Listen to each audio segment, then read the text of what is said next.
খ্রিস্টাব্দে নজরুল ছিলেন দশম শ্রেণীর ছাত্র। তিনি ছিলেন বঙ্গমুখী প্রতিভার অধিকারী ও বহুমুখী প্রতিভার অধিকারী না? পড়ো পড়ো। বিষের বাসি দোলন চাপা ঝিঙ্গে ফুল তার বিখ্যাত কাব্যগ্রন্থ ছাড়াও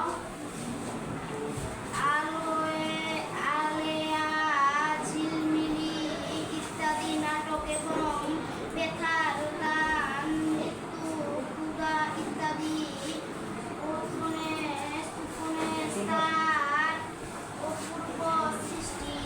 তিনি প্রায় ৫,০০০ গান রচনা করেন।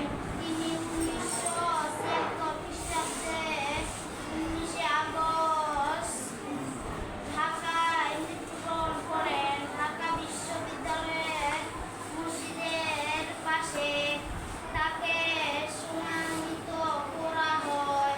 সকল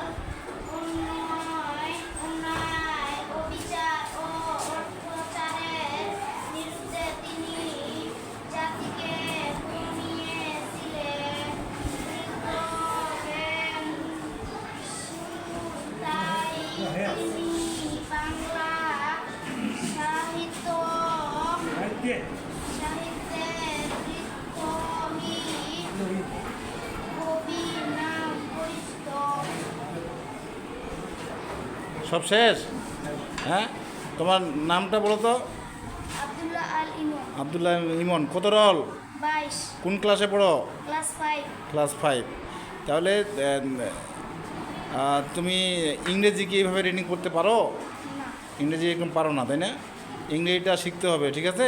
বাংলাটা যেভাবে রিডিং করতে পারতেছো, ইংরেজিটাও সুন্দর করে রিডিং করে পড়া শিখতে হবে, বুঝতে পারছো? হ্যাঁ, নাহলে তো তুমি প্রশ্নের উত্তর লিখতে পারবে না বাবু, বুঝতে পারছো? বাড়িতেও পড়তে বসতে হবে, আর এইভাবে করে প্রতিদিন স্কুলে আসতে হবে। হ্যাঁ, আচ্ছা, ধন্যবাদ তোমাকে। যাও এখন, সিট ডাউন, আসনে যাও।